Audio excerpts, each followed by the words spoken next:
এটা হচ্ছে রোজ গার্ডেন বা হুমায়ুন সাহেবের বাসায় বলে অনেকে। এখানে জাদুঘরের মতো আছে ভিতরে। এটা পাশে হচ্ছে একটি পুকুর, ঘাট বাঁধা পুকুর। এই এখানে দেখেন ঘাট আছে একটা, ঘাট বাঁধা পুকুর সুন্দর। আর এটা হচ্ছে সেই রোজ গার্ডেনের সেই বিল্ডিং। ভিতরে ঢুকবো, জানি না ভিতরে ক্যামেরা অ্যালাউ করবে কিনা। এখানে গাছরা আছে।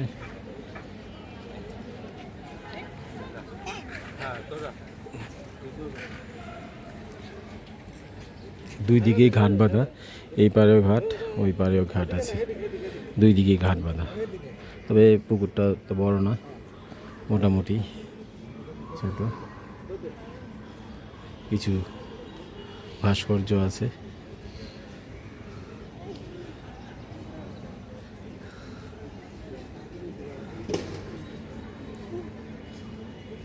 বাচ্চাদের খেলার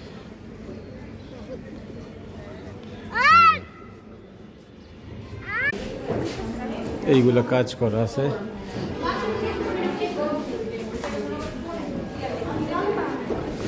এই দিকে দাঁড়াও একটু, এদিকটা এই দিকটা একটু পিছনে।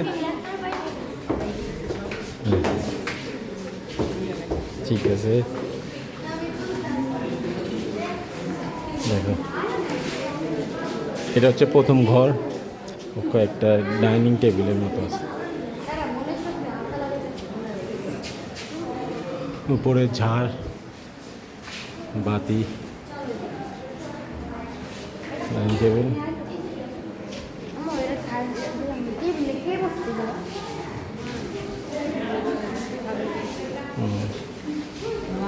পরে ছবি তুলবো না, আসো চলো তারপরে ভিতরে যাই। আসো, দ্বিতীয় আরেকটা রুম, কতগুলো ভাস্কর্য।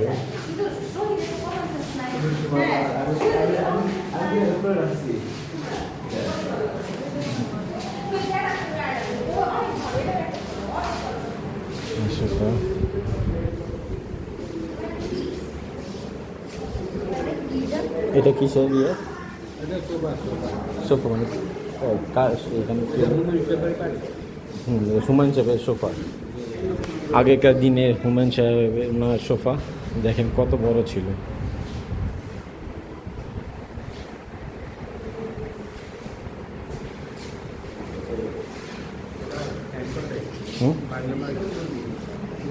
কাজে হচ্ছে 3:45। আর রুম আছে,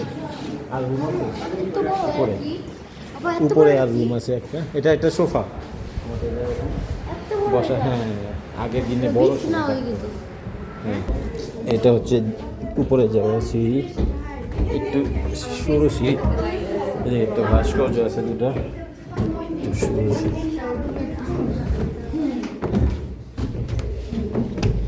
কাঠের সিঁড়ি, আগের দিনে কাঠের সিঁড়ি।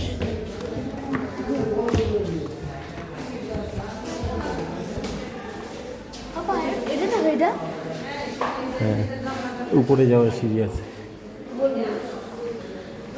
দোতলা ঘর।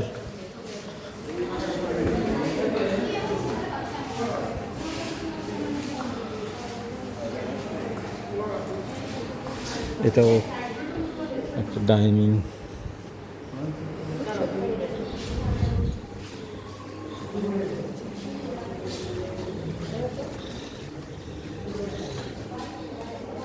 এটা একটা ঘর, এটা বেডরুম।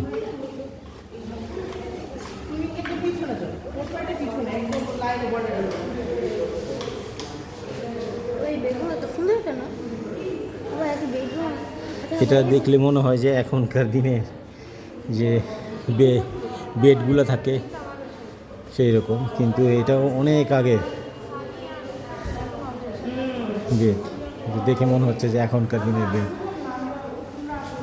জানি না এটা কতদিন আগের।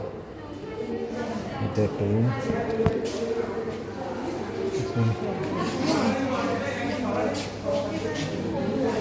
এটা একটা ইয়ে বানানো রোজ গার্ডেনের ছবি, মনে হচ্ছে যে এই ছবিটা একদম জীবন্ত ছবি।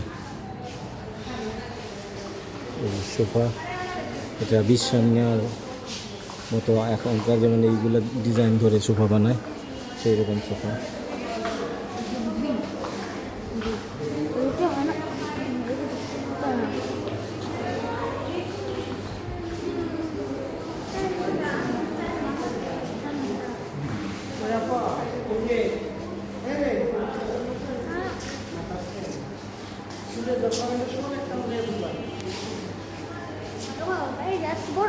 হুম হুম এই যে আরও একটি বেডরুম।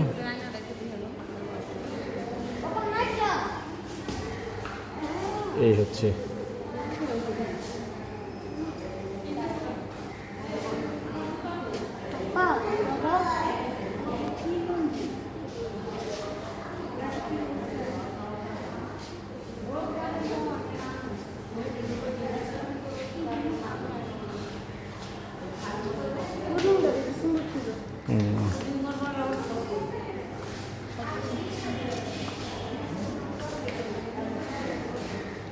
আর একটা বেডরুমের মতো, এটা ছোট সিঙ্গেল বেড।